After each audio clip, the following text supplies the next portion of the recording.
آج ہمارا ٹاپک ہے مفعول اور اس میں مفعول میں فرق۔ مفعول وہ اسم ہوتا ہے جس پر کام واقع ہو، یعنی جس پر کام کا اثر پڑے۔ یہ جملے کا ایک لازمی حصہ ہوتا ہے جو یہ بتاتا ہے کہ فاعل نے کس چیز یا شخص پر کام کیا ہے۔ مثالوں سے سمجھاتا ہوں۔ اسلم نے خط لکھا۔ اس جملے میں خط مفعول ہے کیونکہ لکھنے کا کام خط پر ہوا ہے۔ بلی نے چوہا پکڑ لیا۔ یہاں چوہا مفعول ہے۔ بلی نے کس کو پکڑا؟ چوہے کو۔ بلی کے کام کا اثر کس پر پڑا؟ چوہے پر۔ اس میں مفعول وہ اسم ہوتا ہے جو کسی مصدر سے بنے اور اس شخص یا چیز کی حالت یا صفت کو ظاہر کرے جس پر کوئی کام ہو چکا ہو۔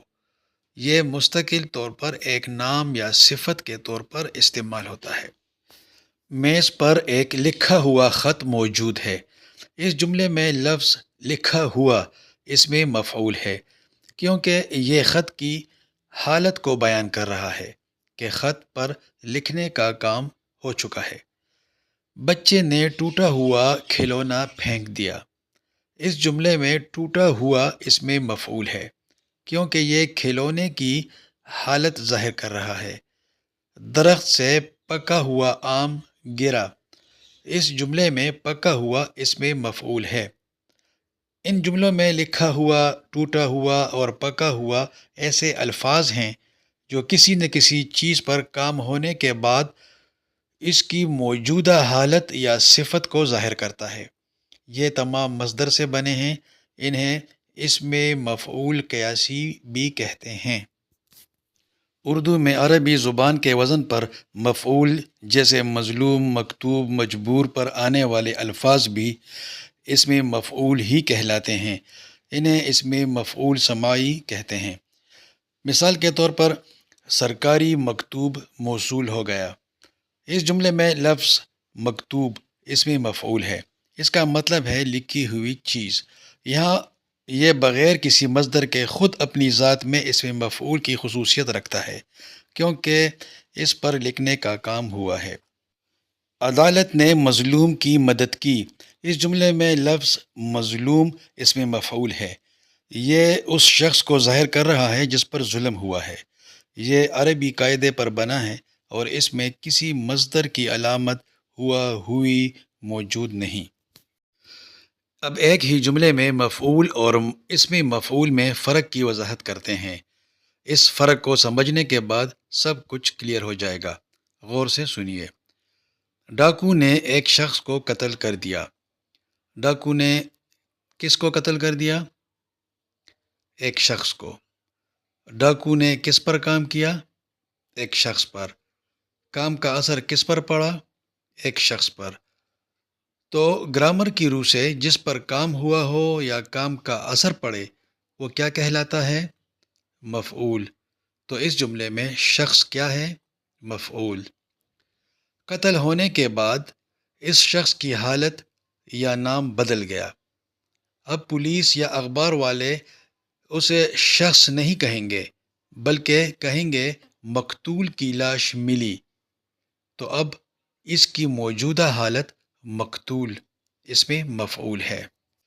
فرض کریں آپ نے واشنگ مشین میں کپڑے دھوئے۔ کیا دھوئے؟ کپڑے۔ کام کس پر ہوا؟ کپڑوں پر۔ تو کپڑے مفعول ہیں کیونکہ کام کپڑوں پر ہوا۔ دھونے کے بعد اب ان کپڑوں کو کیا کہیں گے؟ دھلے ہوئے کپڑے۔ اب یہ اس کی موجودہ حالت ہے تو دھلے ہوئے اس میں مفعول ہے۔ ایک اور مثال۔ اسلم نے اکرم کو مارا۔ کام کس پر ہوا؟ اکرم پر۔ کیا کام ہوا؟ مار پڑی۔ تو اکرم کیا ہوا؟ مفعول۔ مار کھانے کے بعد اسے کون سی صفت ملی؟ لوگ اسے کیا کہیں گے؟ پٹا ہوا لڑکا یا پھر مظلوم لڑکا۔ یہ اب اس کی موجودہ حالت ہے اور یہی اس میں مفعول ہے۔ ایک اور مثال۔ آپ نے پراٹھا کھایا۔ کیا کھایا؟ پراٹھا۔ کام کس پر ہوا؟ پراٹھے پر۔ تو پراٹھا مفعول ہے کیونکہ وہ کھایا گیا، اور وہ پراٹھا جو آدھا بچ گیا اب وہ کھایا ہوا پراٹھا ہے۔ کھایا ہوا اس پراٹھے کی حالت بتا رہا ہے، اس لیے یہ اس میں مفعول ہے۔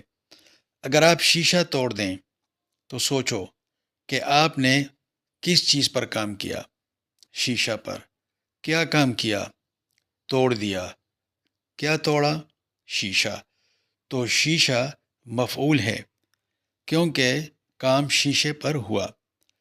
شیشے کی اب جو موجودہ حالت ہے، یعنی وہ ٹوٹا ہوا شیشہ ہے، تو یہ ٹوٹا ہوا اس میں مفعول ہے۔